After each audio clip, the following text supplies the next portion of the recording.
Quels sont les diagnostics obligatoires pour vendre son bien immobilier?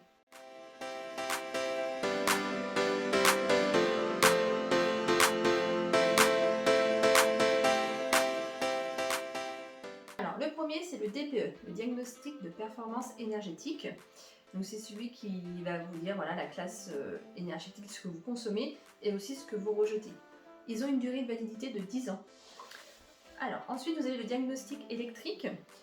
Donc il va vous répertorier tous les petits défauts électriques. Des fois ça peut être bien de réparer certaines petites choses, des fois des petits fils ou mettre des appliques. Et lui il a une validité de 3 ans. Si vous avez du gaz chez vous, donc vous allez faire le diagnostic gaz, pareil, on mettra toutes les anomalies s'il y en a. Et lui il a une validité pareil de 3 ans aussi. Le diagnostic amiante, ça c'est pour tous les biens ou immeubles avant le 1er juillet 1997, donc lui il est obligatoire. S'il n'y a pas de présence d'amiante, il a une validité à vie, illimitée, on ne peut pas en remettre. S'il y a une présence d'amiante, il a une validité de 3 ans. Ensuite, vous avez le plomb.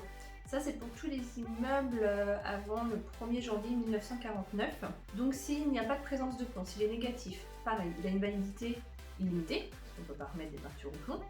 Si le diagnostic relève une présence, il a une validité de 1 an. Ensuite, vous avez le diagnostic des termites. Donc ça, ça dépend des zones par rapport aux arrêtés préfectoraux. Il n'est pas obligatoire pour tout endroit, donc si vous voulez le savoir, demandez en mairie, ils peuvent vous renseigner ou auprès d'un diagnostiqueur. Et donc lui, il a une validité de 6 mois. Et pour terminer, donc, il y a l'ERP, l'état des risques et pollution. Donc pareil, il a une validité de 6 mois. Donc il va vous dire les zones de sismicité, les zones inondables, les zones en feu de forêt, les zones en radon, qui est un gaz lié à la roche souterraine, et aussi les zones de boues. Et j'ai oublié, les zones argileuses aussi au niveau du sol. Donc voilà pour les diagnostics obligatoires. Pour les assainissements donc non collectifs, je vous conseille de faire le diagnostic avant pour la mise en vente. Comme ça, s'il y a un problème, au moins l'acquéreur sera informé. Et aussi selon certaines zones, le diagnostic de l'assainissement collectif, il peut être obligatoire. Donc elle devra se renseigner pareil auprès de la mairie. Très important de faire de tous ces diagnostics en amont. Comme ça, après la visite, vous pourrez transférer à l'acquéreur potentiel s'il est intéressé par votre bien toute cette liste, tous les résultats des diagnostics.